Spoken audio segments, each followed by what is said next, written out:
Estamos reunidos en este día para adorarle a Él, para llevarle exaltación a un Dios que ha sido muy bueno con nosotros durante esta semana pasada y este fin de semana. Y quisiera que usted y yo tomásemos un tiempo para orar. Vamos a darle gracias a Dios en oración y vamos a pedir que Él guíe su palabra hacia nuestras vidas, que llegue a cada corazón. Cierre sus ojos donde usted está y oremos. Señor, te bendecimos y te alabamos, te damos infinitas gracias por tus misericordias que son infinitas, que son nuevas cada mañana.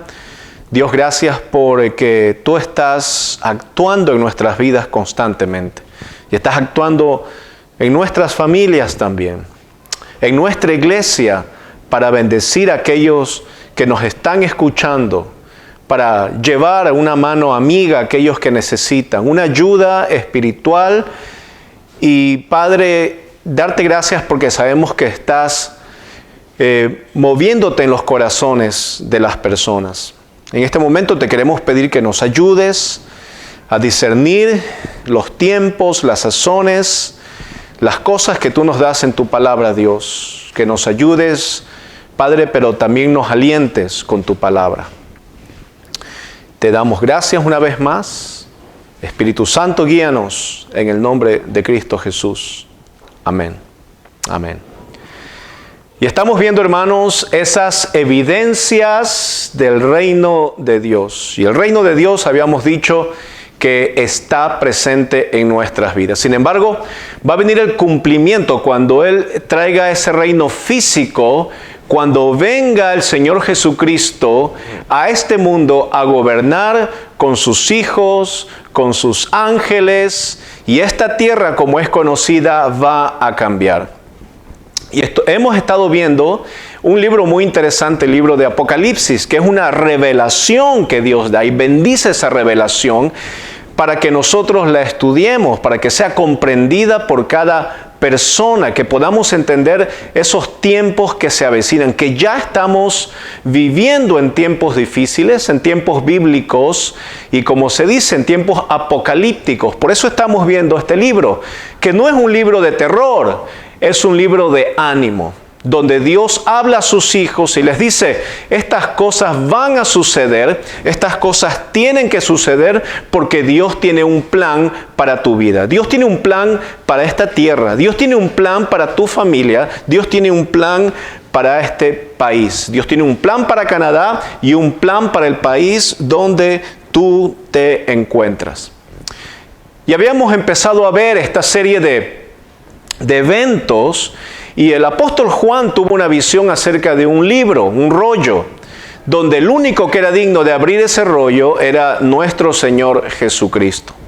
Y en una visión fantástica, ese rollo, que contiene 7 sellos, se empezaron a abrir. Ahora, quisiera poner algo aquí para que podamos entender. Los sellos que se van abriendo no es el contenido del rollo que dice la Biblia, de ese libro, sino que los sellos paulatinamente se van abriendo como se va desenrollando el rollo. Sabemos que uno desenrolla eso para ver lo que tiene adentro. Y a través de ciertos domingos habíamos estudiado 6 sellos. 6 sellos que son juicios de nuestro Señor, pero que en medio de ese juicio Dios nos muestra también una esperanza. Dios no solamente llega con los juicios, pero Dios te da esperanza en medio de los problemas, porque hay esperanza en el nombre de nuestro Señor. Y el Señor nos anticipa que esa justicia tiene que ser cumplida. Dios nos dice que hay una justicia que viene, que es la divina, la que Él ha proclamado aquí en la tierra. Y estos sellos es esa estampa que pone Dios de los juicios que tienen que ocurrir. Ahora, habíamos llegado hasta el capítulo 7 y habíamos terminado el capítulo 7. Y vamos a entrar al 7º sello. Recordemos que hemos visto los 6 sellos. ¿Qué pasaban los 6 sellos? Ustedes, no sé si se recuerda, pero pasaban cosas, catástrofes y cosas increíbles que las estamos empezando a ver en este mundo. Se habla de, por ejemplo, que se va a quitar la paz de este mundo, que va a haber guerra, que va a morir gente, que va a haber hambre, que va a ser difícil comprar, que va a ser el salario de un día de un trabajador para comprar un pedazo de pan o harina para hacer pan. También habíamos dicho que animales iban a traer enfermedades, como la Biblia lo está mencionando en el capítulo 6, y que habíamos visto también en este tiempo de las pandemias cómo esos virus están saliendo de estos animales y están llegando al humano. Pero cuando se abre el séptimo sello, antes de que se abra hay una pausa. Y esa pausa, que está en el capítulo 7, habla de la multitud y de los 144,000, solamente para que usted tenga una referencia. Pero nos muestra esas personas que han sido salvadas por el poder de Dios. Ahora sí veamos el capítulo 8 después de esta breve introducción y recapitulación de lo que hemos visto hasta ahora. Y el versículo 8 es el séptimo sello. Dice el versículo 1, cuando abrió el séptimo sello, se hizo silencio en el cielo como por media hora. Se abre el sello. El Señor Jesucristo es el único digno de abrir el sello. Y es interesante aquí que dice la palabra del Señor que cuando se abre, se hizo silencio en el cielo como por media hora. Este silencio que está hablando la Biblia es una especie de silencio, es una especie de esperar a que algo increíble suceda. Yo recuerdo en los años 90, cuando estaba en Ecuador, en la ciudad de Guayaquil tuvimos un temblor. Y yo he pasado por varios temblores a través de mi vida allá en Ecuador. Es una tierra que tiembla mucho. Y yo recuerdo que cada temblor había un tiempo de silencio. Había un tiempo en el cual todo quedaba tranquilo. Hay testimonios de gente que se ha encontrado en medio de la tormenta, donde dice que en medio de un huracán, por ejemplo, hay un silencio y nada se mueve en el ojo del huracán, pero que alrededor las cosas están dando vueltas, los carros, los escombros, etcétera, todas esas cosas.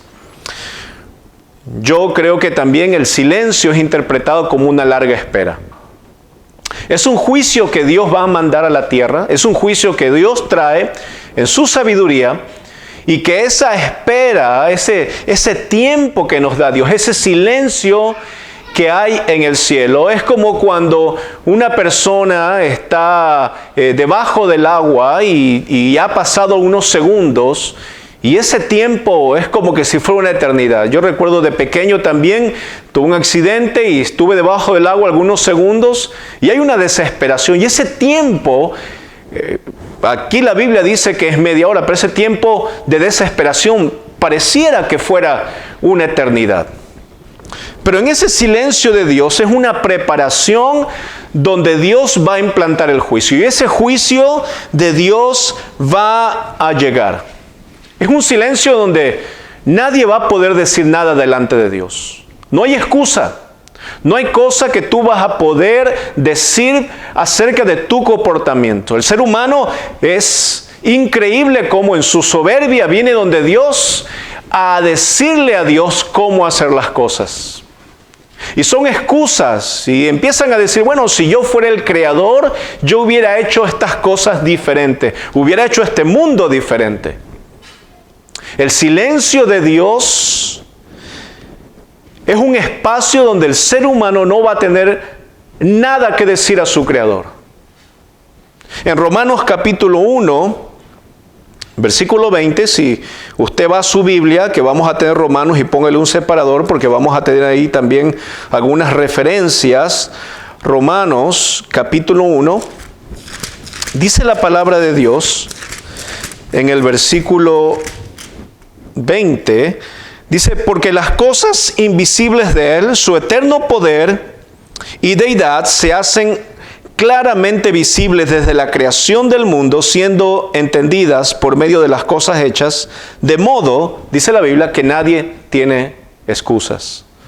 En el cielo va a haber gente que va a decir, bueno, pero no me dijo tal persona, el pastor Peter ese día no vino, no predicó en línea y yo no escuché, y Dios le va a decir, no tienes excusa, porque inclusive parado delante de las cosas que estás viendo, naturales como un árbol, como las estrellas, como las nubes, te tendrías que hacer la pregunta, ¿de dónde viene todo esto? Y la inconsistencia de la sabiduría humana es la soberbia. Y en la soberbia el ser humano se cree que sabe más que Dios. Y cree que puede decirle a Dios, bueno, tú no me explicaste. Y Dios, en ese día de locura para el ser humano, Dios le va a decir, bueno, pero te hubieras hecho la pregunta, ¿de dónde vienen todas estas cosas? Y la Biblia dice que no hay excusa. No hay excusa. Y ese silencio, como por media hora, es exactamente el tiempo que hay antes de una tempestad, antes de una catástrofe. Versículo 2 dice, siga conmigo. Y vi, dice la Biblia, los 7 ángeles. Aquí aparecen 7 ángeles. La palabra ángel, angelos, en el griego significa un mensajero. Por ejemplo, en los primeros capítulos del Apocalipsis, el Señor le dice, escribe al ángel, ¿no? Y no es que cada iglesia tenga ese ángel que está ahí, sino que le está diciendo, escribe a este pastor, a este mensajero de las buenas nuevas, a esta persona encargada para que le dé ese mensaje a cada una de las iglesias. Pero estos de aquí son 7 ángeles y sabemos que son mensajeros, portadores del juicio de Dios. Dice la Biblia que estaban en pie, ¿en dónde? Ante Dios. Y se les dieron 7 trompetas. 7 ángeles. Y habíamos dicho que el número 7 es de juicio. El número 7 es de algo completo. Algo que da la identidad y el sello de Dios en algo que Él quiere completar. Algo que está contenido.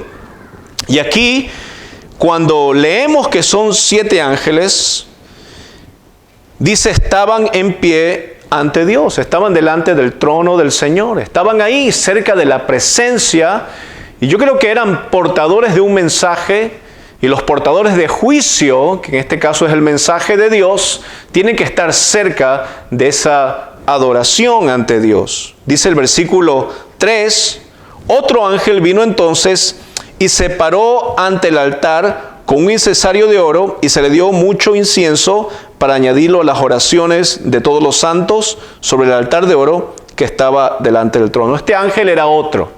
Habían 7 ángeles delante del trono de Dios. Lo interesante es que a estos ángeles se les da trompetas. Y estas trompetas van a ser los juicios que Dios tiene para la humanidad. Los juicios para los inexcusables, para aquellas personas que han vivido en soberbia, para un mundo caído, para un mundo que no tiene salvación. Sin embargo, los hijos de Dios tenemos salvación. Y estas trompetas, ¿cuál es el símbolo de esta trompeta? ¿Por qué trompetas? Bueno, la Biblia nos habla de diferentes formas acerca de las trompetas. Por ejemplo, las trompetas se las usaba para convocar a la asamblea. Los judíos usaban trompetas y Dios, por ejemplo, en Números 10 les había mandado hacer trompetas de bronce, trompetas de plata, para llamar a la congregación. Muchas veces también se usaban trompetas, hacían con los cuernos del carnero. Pero también era llamado para la adoración. También las trompetas eran tocadas para advertencia o juicio, como lo estamos viendo en este momento. Dios envía a sus ángeles con trompetas para que al sonar la trompeta sea un juicio cayendo sobre este mundo. También la trompeta era usada para la batalla. En Josué capítulo 6 se usa cuando están tratando de derribar las murallas de Jericó. Y podemos ver el diferente uso de las trompetas. Aquí en este versículo, en el versículo 2. Entonces la trompeta es el símbolo y es lo que usa el Señor, en este caso, para traer sus juicios. Y dice la Biblia que eran 7 ángeles y se le dieron 7 trompetas.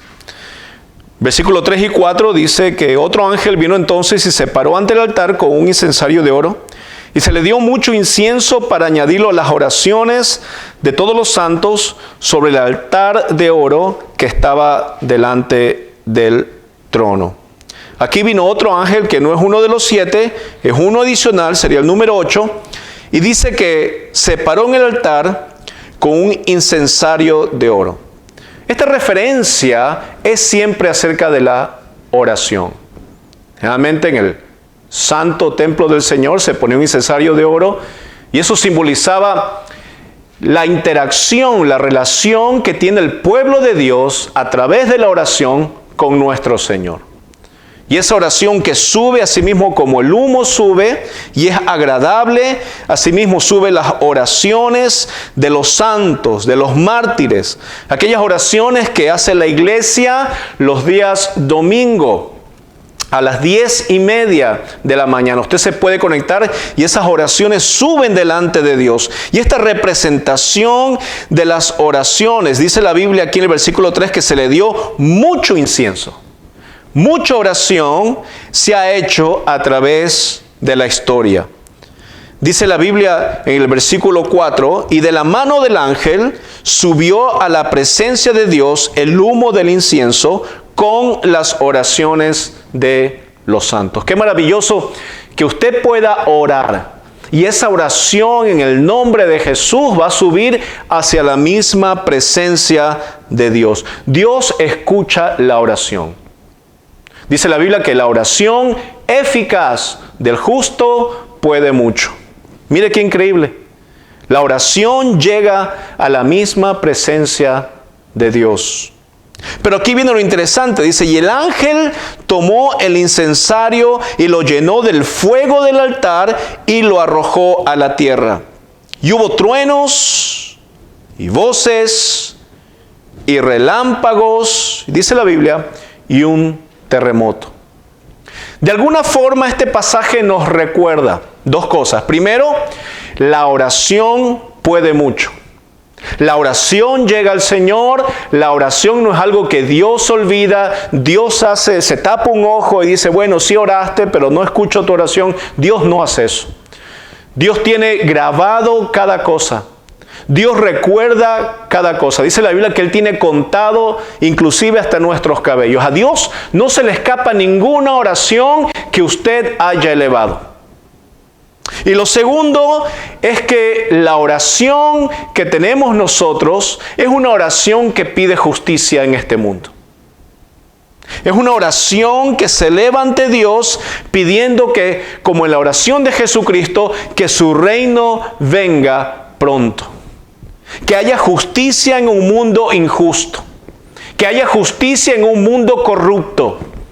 Que este cuerpo de corrupción se deshaga para que podamos vivir una vida en abundancia delante de la presencia de Dios.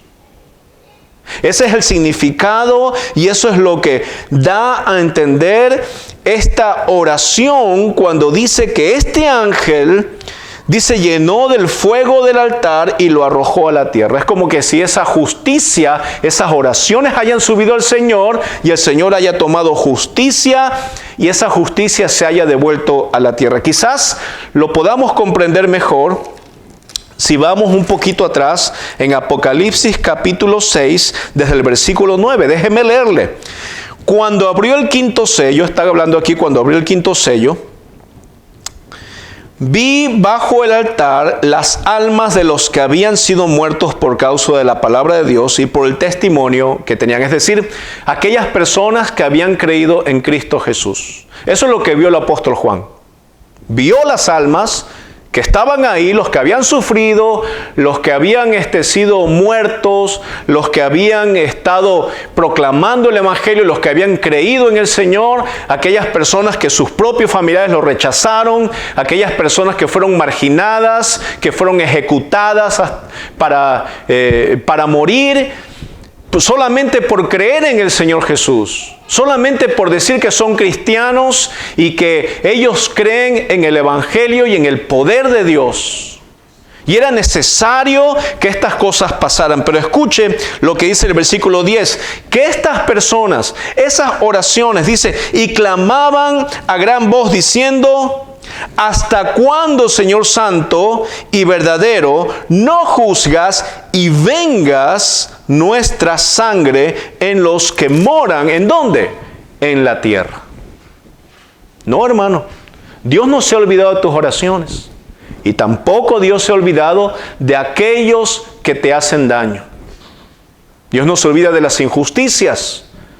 Pero Dios, con su justicia, va a mandar estos juicios. Romanos 1:18, si van a su Biblia y buscan Romanos capítulo 1, estamos viendo aquí una característica de Dios. Dice así la palabra del Señor, 1:18. Porque la ira de Dios, escucha, la ira de Dios, ay pastor, pero yo pensé que Dios era un Dios bonachón, un Dios que perdona todo, porque usted sabe que somos humanos. La carne tira, dicen algunos. No, Dios sabe porque Él te hizo. Y Dios te da oportunidad, dice la Biblia aquí, que eres inexcusable. Porque sabes lo mal que está haciendo y tenemos que cambiar. Pero aquí podemos ver algo que a lo mejor tú no has visto de Dios. Y es su ira. Aquí dice que Dios tiene una ira santa y es la ira de Dios que va en contra de ¿qué? Ahora es interesante que aquí Romanos 1:18 y comparándolo con lo que estamos leyendo en Apocalipsis capítulo 8, nos dice algo interesante. Dice, porque la ira de Dios se revela ¿desde dónde? Desde el cielo. ¿Entendió? Desde el cielo. Y es exactamente cuando este ángel de Apocalipsis capítulo 8 dice que desde el cielo agarró ese fuego con las oraciones y la tiró a la tierra. Desde el cielo Dios dice que se revela, que manda esos juicios. Él determina en su trono estos juicios. Dice, desde el cielo contra toda impiedad e injusticia. La gran esperanza de nosotros que padecemos injusticia en este mundo es la justicia de Dios. Es que algún día esa justicia va a prevalecer en este mundo. De que algún día Dios se va a manifestar, y lo estamos viendo en Apocalipsis por medio de juicios. Dios, dice la palabra aquí en Romanos 1:18, que Él se va a rebelar contra toda impiedad e injusticia. ¿De quiénes? De los hombres que detienen con injusticia la verdad. Es decir, aquellos que planifican maldad. Y usted va a decir, bueno, pero pastor, yo no mato, yo no robo, yo no ando en las calles dañando la propiedad ajena. La palabra de Dios nos dice también en Romanos que no hay ningún justo. Es decir, no hay nada que pueda decir, no, yo me justifico delante de Dios porque soy buena persona. Por las obras, por lo que tú hagas, nunca te vas a justificar. ¿Por qué? Porque fallamos. Porque un día vas a hacer algo bueno y al siguiente día vas a hacer algo malo. La única diferencia es que Dios te ve, la gente no te ve lo malo que estás haciendo. Hay personas, usted no sabe la cantidad de personas cristianas que tienen una doble vida. Que vienen a la iglesia el día domingo, se conectan y están pero tocando el cielo, pero durante la semana están tocando el infierno. Y es que la vida cristiana no es así. La vida cristiana es una vida de esperanza, una vida de saber que no nos podemos justificar por lo que hacemos, que necesitamos de Dios en nuestra vida. Tú necesitas de Dios en tu vida, porque no te puedes justificar por ti mismo. Necesitas de Dios, necesitas de su redención, necesitas de su sabiduría, necesitas de su guianza, de su espíritu y de su sacrificio. Y ahí está el Señor Jesús. Está aquí y está a la puerta. Esa es la buena noticia que te quiero dar hoy día. Estos juicios no nos van a tocar a aquellos que hemos creído en el Señor. Dice la palabra que nosotros estaremos en medio de esa multitud, alabando al Señor y pidiendo justicia para este mundo. Vas a vivir, en otras palabras, eternamente. Cuando empiezas a vivir desde esa plataforma, empiezas a ver tus problemas, las necesidades y toda cosa que viene en este mundo para abajo.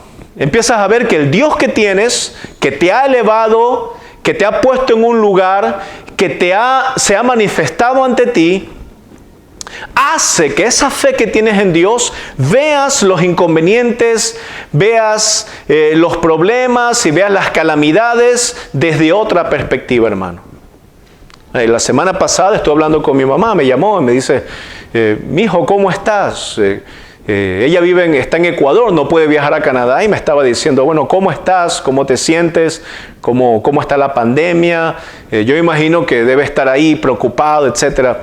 Bueno, y como una madre se empieza a preocupar mucho por sus hijos.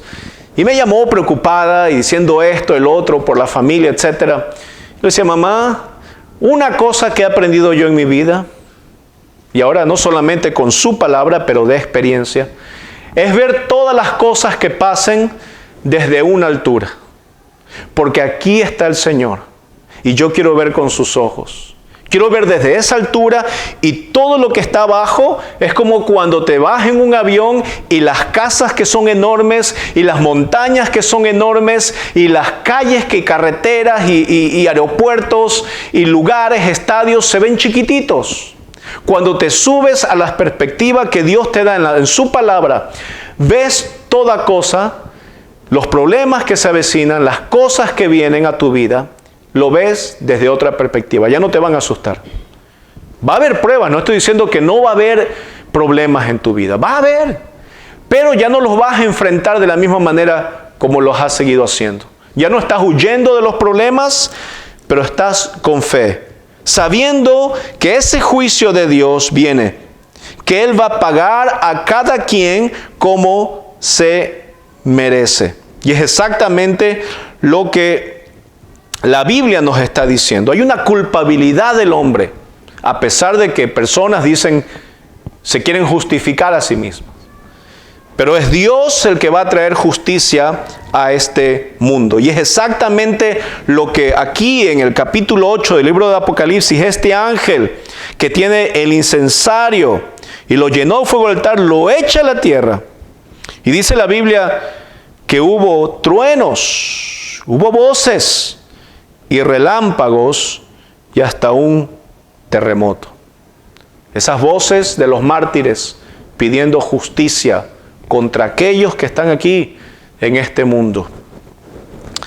Veamos el versículo 6, donde se empieza a desarrollar este juicio. Se empiezan a tocar estas trompetas.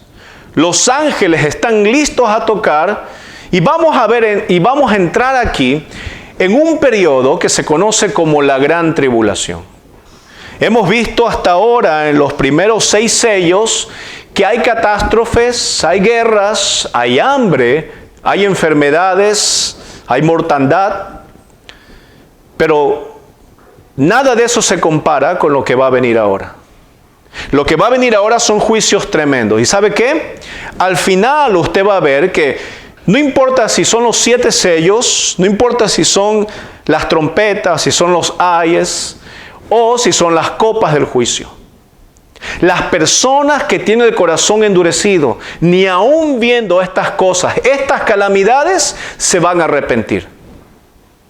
Y podemos ver lo que pasó en Egipto, cuando el faraón estaba esclavizando al pueblo hebreo. Y el pueblo hebreo clamó, levantó esa oración que subió, y dice la Biblia en el libro de Éxodo que Dios se acordó de su pueblo y les envió una persona que los librara de la esclavitud. Pero también dice la Biblia que el corazón del faraón se endureció. Y Dios tuvo que ¿qué? Que enviar 7 plagas. Y este capítulo 8 de Apocalipsis nos recuerda exactamente eso. Las plagas, porque se parecen algunas, que Dios envió sobre un pueblo con un corazón endurecido. Cuando Dios trae justicia para que se acabe esa esclavitud, para que se acabe esa opresión de un gobernante que no ama a su pueblo. Un gobernante que discrimina, un gobernante que pisotea, que no ve la necesidad de la gente, que tiene a su pueblo en condiciones no humanas. Y Dios tiene que enviar estos juicios para salvar a su pueblo.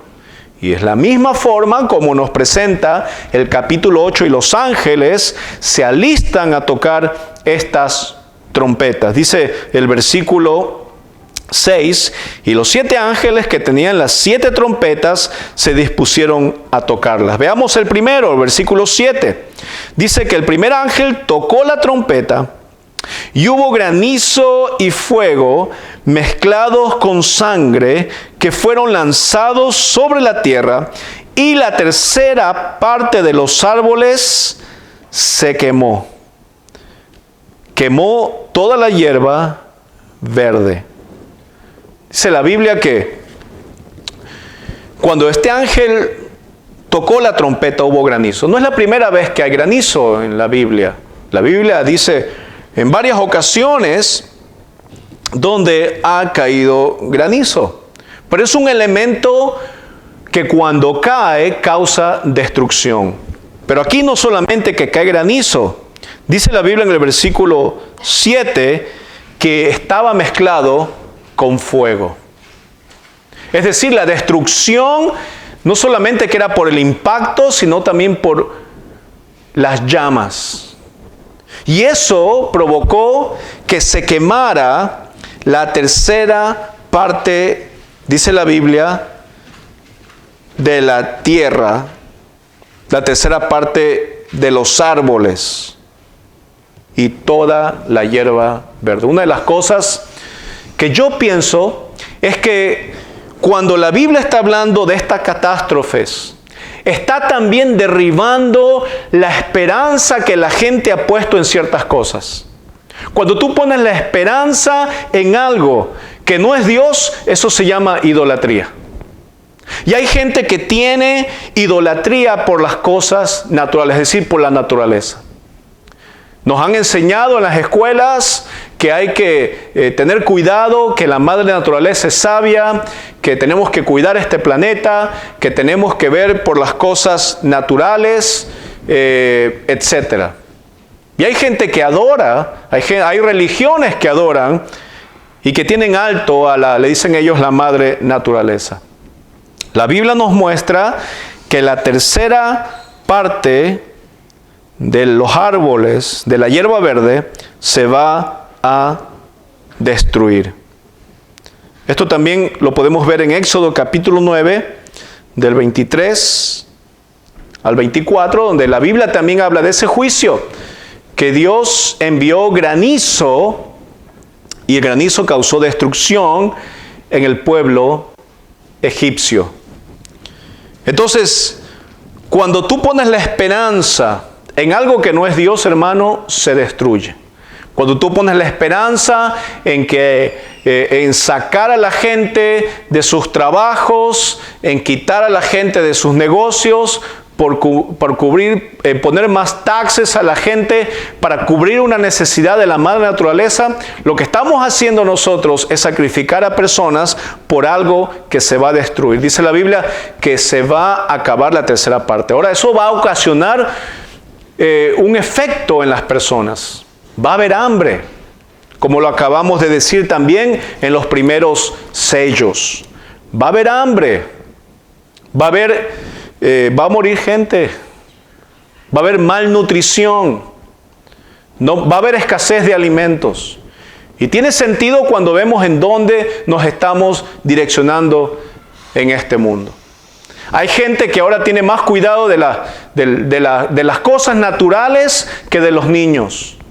Hay gente que gasta millones de dólares en tratar de hacer algo, te cobran taxes, en vez de tratar de pelear por los derechos de los niños que no han nacido. Y ponen el aborto como algo legal, como un derecho que tiene una persona.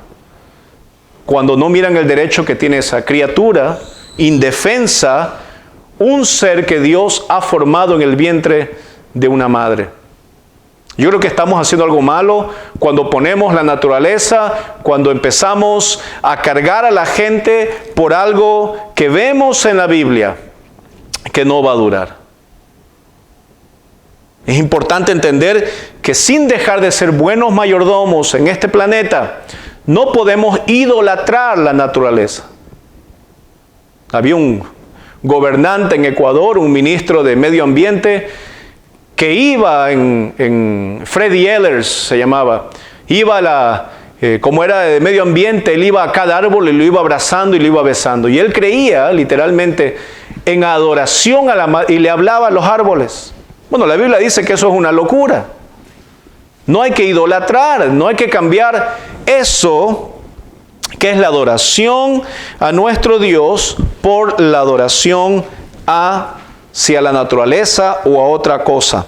Y vamos a ver en este punto, en Romanos capítulo 1, vamos a ver lo que la palabra de Dios nos dice en este libro acerca de este tipo de adoración hacia cosas, naturaleza, o animales y cosas que no es nuestro Señor. Dice la Biblia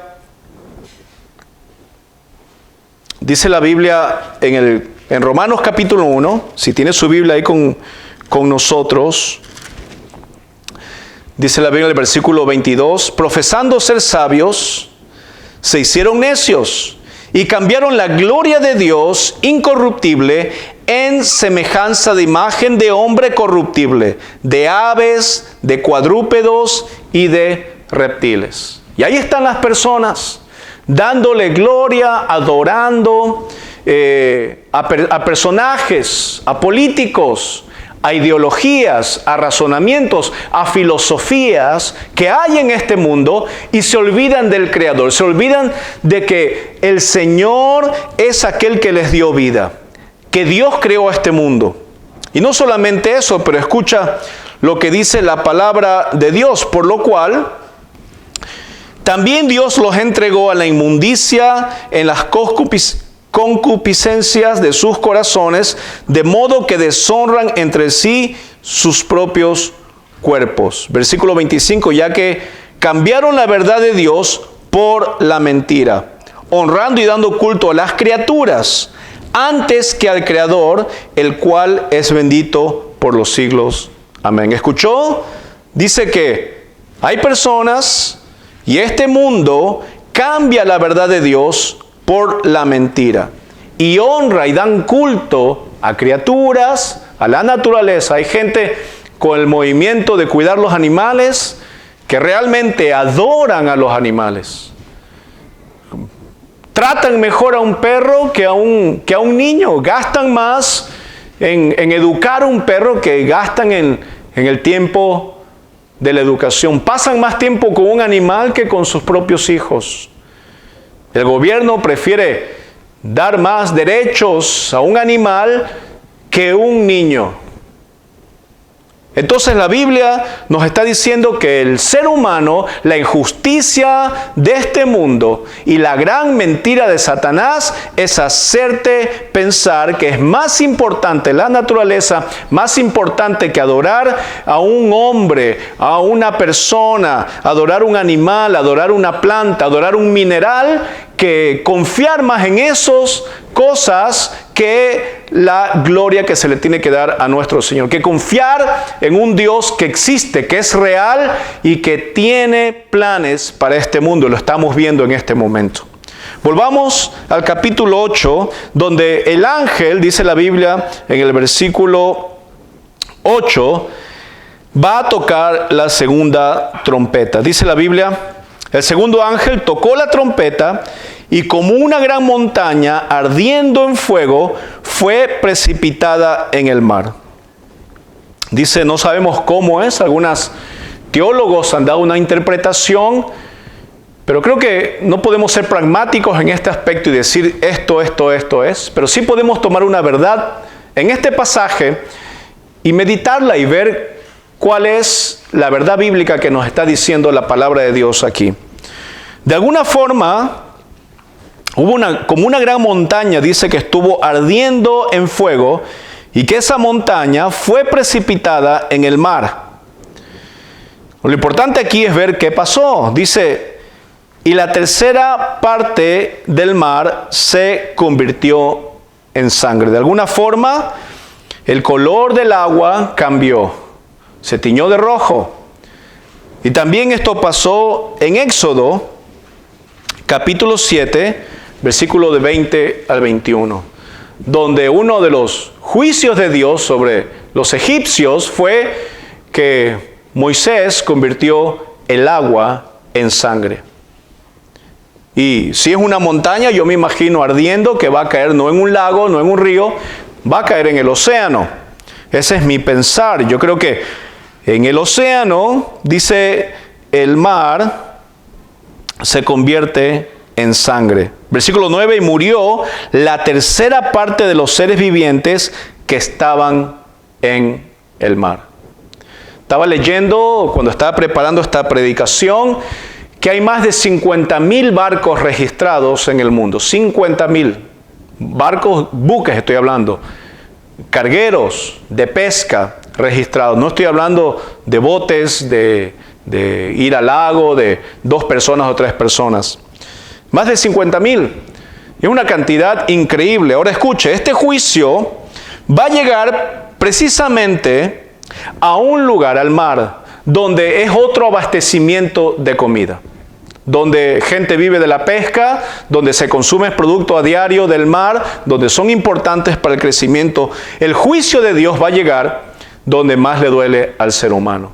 No porque Dios sea un ser maligno, sino al contrario, Dios te quiere hacer ver, como un padre le hace ver a su hijo, que si no aprende a las buenas, tiene que aprender a las malas.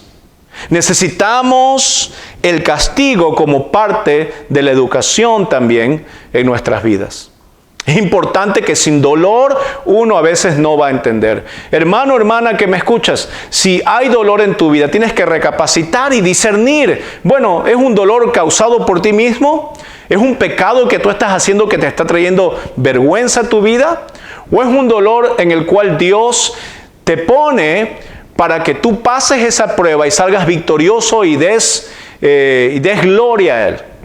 Este viernes mi esposa me estaba diciendo que una persona por la cual el hijo estaba enfermo y hemos orado mucho, me estaba diciendo que esta persona estaba dando testimonio. Hemos orado mucho y hemos visto las lágrimas, el sufrimiento, porque tiene esta persona familiares aquí también en Canadá. Y gracias a esa conexión hemos puesto de rodillas, hemos llamado, hemos dicho, y el día viernes me está contando mi esposa que esta hermana, se llama Yoconda, estuvo contando el testimonio que su hijo ya no tiene cáncer. Gloria al Señor. ¿Costó lágrimas? Costó lágrimas. Pero qué hermoso ver y cómo te llena el corazón saber que Dios está actuando y que esas pruebas de enfermedades uno las puede pasar y decir gloria al Señor. En este momento diga gloria al Señor por las pruebas que tengo en mi vida. El apóstol Pablo decía que no tengamos miedo a las pruebas, que estemos contentos de pasar las pruebas, porque es así como se manifiesta un verdadero corazón para el Señor. Así que si estás pasando por una calamidad, aquí está diciendo en Apocalipsis, también van a pasar por calamidades, pero necesitamos tener fe en nuestro Salvador. Y aquí está diciendo que murió la tercera parte de los seres vivientes que estaban en el mar y la tercera parte de las naves fue destruida. No solamente la alimentación de las personas se terminó, la tercera parte de los seres vivientes, pero también una gran parte del comercio.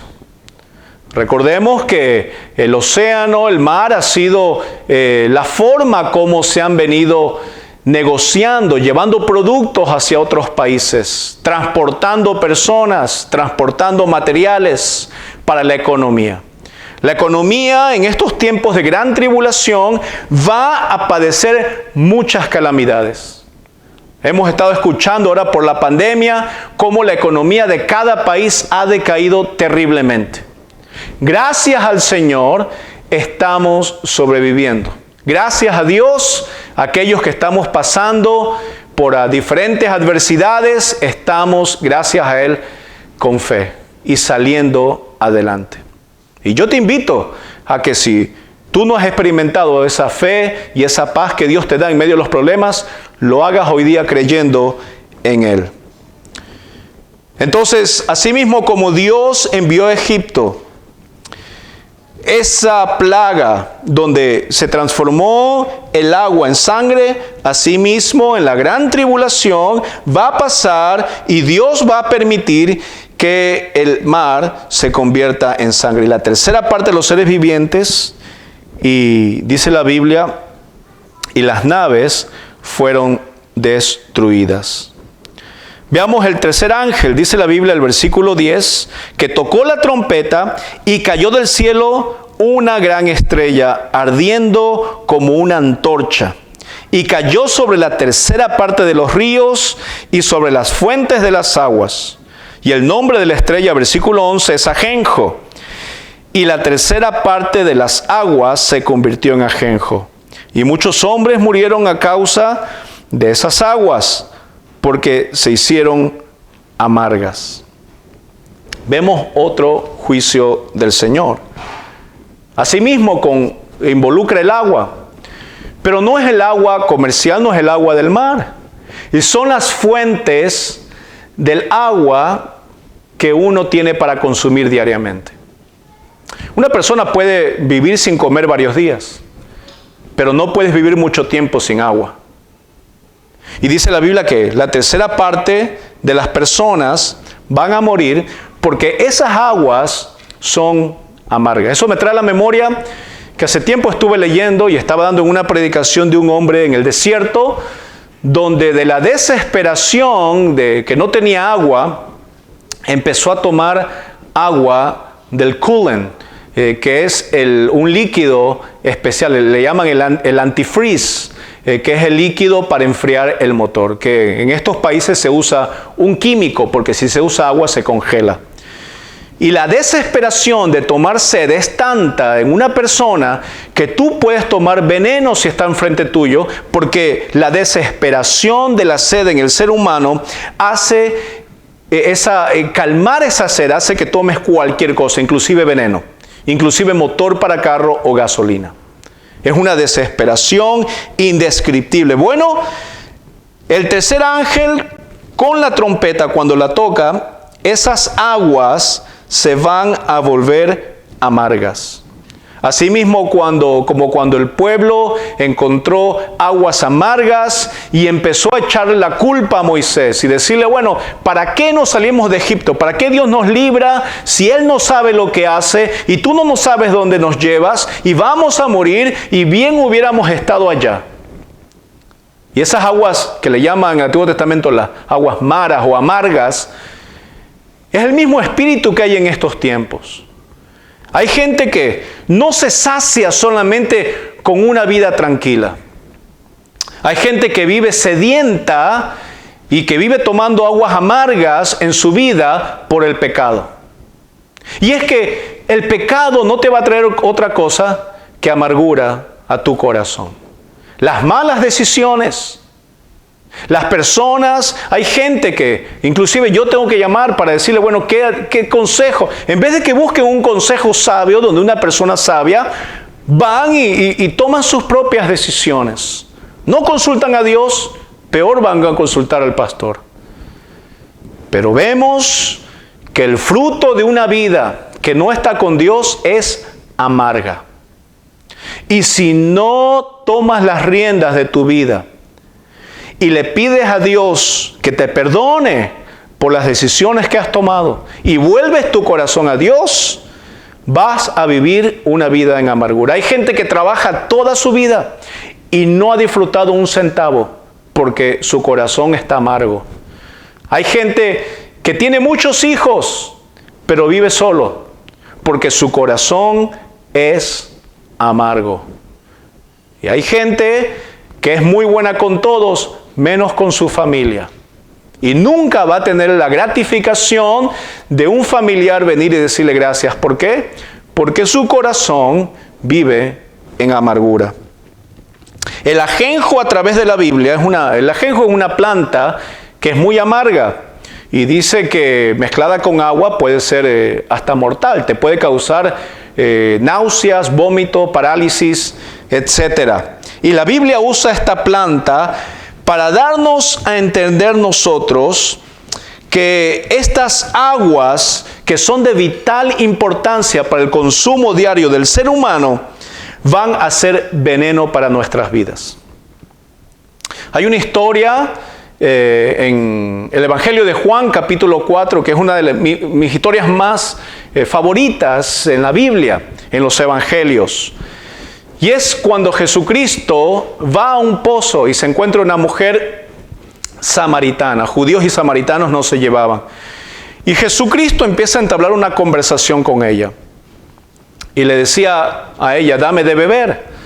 Tenía sed Jesús y le dice a la mujer. Ahora, no se podía decir eso porque la mujer era enemiga del pueblo judío.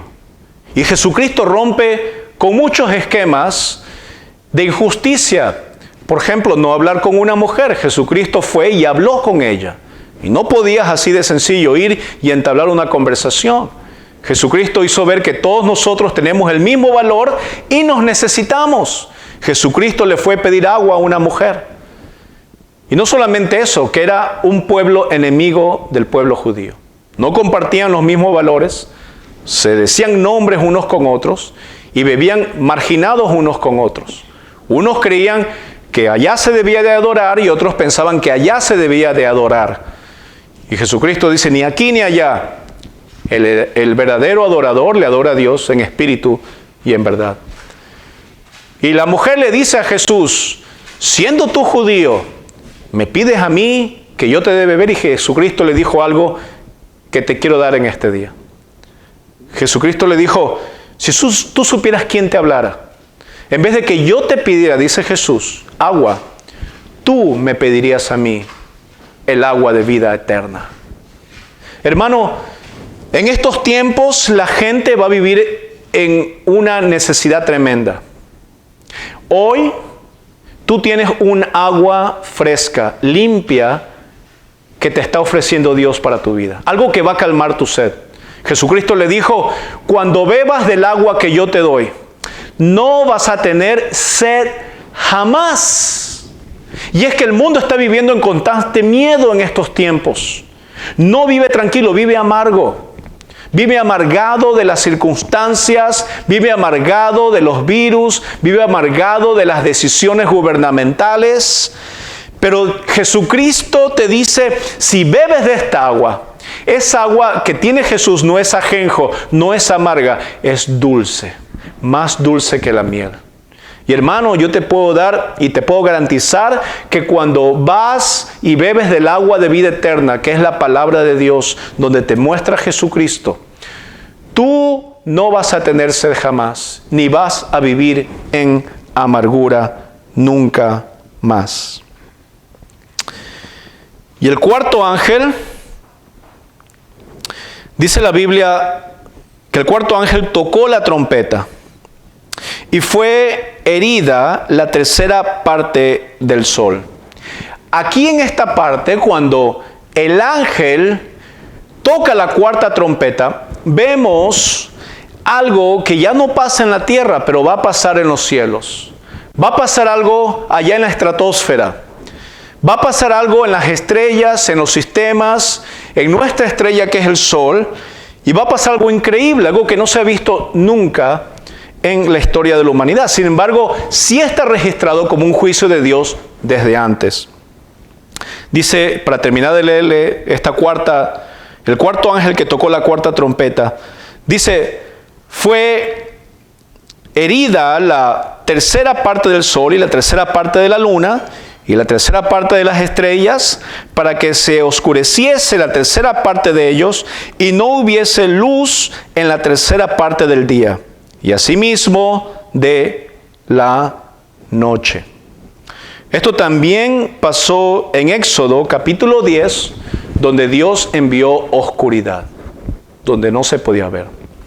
Ahora, la oscuridad es algo que siempre hemos temido.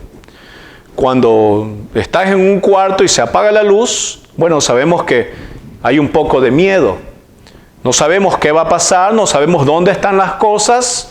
La Biblia nos habla de vivir en tinieblas, donde está oscuro, donde hay falta de luz, vivimos desesperados, vivimos con temor.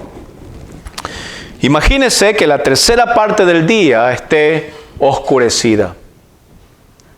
Imagínese, como dice Joel, que le quiero leer, Joel 2:10, si tiene su Biblia ahí, dice, delante de él, está hablando de Dios, temblará la tierra y se estremecerá los cielos y las estrellas retrasarán su resplandor. Esto lo dice el profeta Joel.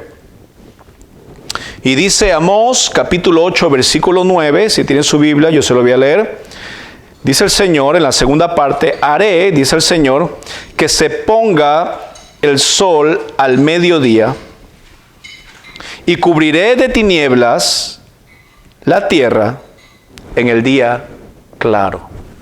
Imagínense que sea el mediodía a las 12 y que haya oscuridad aquí en la tierra. Y es que, hermanos, el Señor nos está diciendo que esa oscuridad va a venir. En este mundo vino la oscuridad cuando el hombre cayó en pecado. En este mundo vino la oscuridad cuando vino a reinar aquí el príncipe de este mundo, que es Satanás. Y el plan de Dios es redimir a este mundo. El plan de Dios es sacarte de la oscuridad. Dice la Biblia que has pasado de ser de la oscuridad a la luz. Que cuando vienes al Señor, que cuando vienes a Jesús, dice que Él es la luz del mundo. Él es la luz de los hombres. Él es el que alumbra nuestros corazones. Es el Señor el que va a sacar esa amargura, esa oscuridad, esa calamidad de tu vida. Es Dios el que va a poner un nuevo amanecer en tu corazón en este día. Y yo te quiero invitar a que en este día reflexiones. Solo hemos visto 4 trompetas. El siguiente domingo vamos a ver en el capítulo 9 las demás trompetas y los ayes. Porque dice el versículo 13, y miré y oí a un ángel volar por medio del cielo diciendo a gran voz, ay, ay, ay de los que moran en la tierra a causa de los otros toques de trompeta que están por sonar los 3 ángeles. Para este momento nos está diciendo la palabra de Dios que lo que va a ocurrir en la gran tribulación con las siguientes 3 trompetas va a ser algo indescriptible. Y es que Dios no puede pasar por alto la injusticia. Dios es un Dios justo y Dios va a pagar. Sea lo que has hecho, sea para alabanza o sea para condenación, Dios va a juzgar cada acto que se haga en este mundo. Y cada ser humano va a tener que responder por esos actos. Dice, la paga del pecado es la muerte, pero la dádiva de Dios es vida eterna en Cristo Jesús. Cierra tus ojos donde estás y vamos a orar. Padre, Señor, cuando estudiamos este libro, nos damos cuenta, Señor, de ahí una revelación, pero también nos damos cuenta que en esa revelación está tu carácter. Está, Señor, la posición que tú tienes en contra de la injusticia. Señor, dice Colosenses capítulo 2 que hay filosofías, hay rudimentos en este mundo. Hay actos y pensamientos humanos que traen injusticia a este mundo, Dios. Pero sabemos que, Señor, tú estás en contra de eso. Y la esperanza que tenemos nosotros, como en Apocalipsis 6, es nuestra oración. De que tú, Señor, las cosas que no podemos controlar, tú tomes el control. Que tú puedas, Señor, manejar la injusticia cuando nosotros no lo podemos hacer. Que tú, Señor, pagues de acuerdo a tus propósitos a aquellos que nos hacen mal, pero también a aquellos que nos hacen bien, tú den galardones. Señor, que tú seas, Padre, trayendo el reino físico a este mundo, Dios, para que Dios, ese reino de justicia, ese reino de equidad, ese reino donde va a haber, dice tu palabra, de cada tribu, de cada nación, de cada pueblo, de cada lengua, sea hombre, sea mujer, de cualquier color de piel, Señor, tú, Padre, vas a traer esa multitud, Señor, a reinar contigo por siempre. Dios, te agradecemos porque no desde el principio, sino desde la eternidad, tú, Señor, nos has amado. Y eso, Señor, nos alegra el corazón. Saber, Dios, que tú estás en nuestras vidas y que tenemos esperanza en estos días de oscuridad. Tenemos esperanza en estos días de necesidad, en estos días donde la economía, donde el trabajo escasea, Señor. Pero, Padre, tú nos has dado esperanza de que algún día tú vas a enjugar nuestras lágrimas. Tú nos vas a ayudar, Padre, en todas las cosas, porque tú, Señor, dice tu palabra, que vas a ser nuestro sustentador en todo. Padre, gracias por este tiempo de estudio y de conocimiento que abre nuestros ojos. Te agradecemos en el nombre de Cristo Jesús. Amén. Amén. Y si tú en este día nos has escuchado y en este día la palabra de Dios te ha hablado, yo te quiero invitar a que nos escribas. Y a aquellas personas que han escuchado, déjanos tu comentario. Deja bendiciones para aquellos que necesitan una palabra de amor en este día. Yo te invito a que seas parte de este grupo de la Iglesia La Roca. Esta iglesia en tu hogar, ahí donde tú estás, donde está tu necesidad, donde está tu dolencia, donde está las cosas que tú necesitas. Ahí podemos entrar con esta palabra de ánimo, con la palabra de Dios. Una palabra que va a alumbrar tu camino, porque es una lumbrera en nuestro camino, a nuestros pies. Esa es la palabra de nuestro Señor. Yo me quiero despedir bendiciéndote y darte gracias por permitirnos en este espacio ayudarte y traerte la palabra de Dios. Yo me despido, soy el pastor Peter, de parte mía y de mi esposa Gabriela.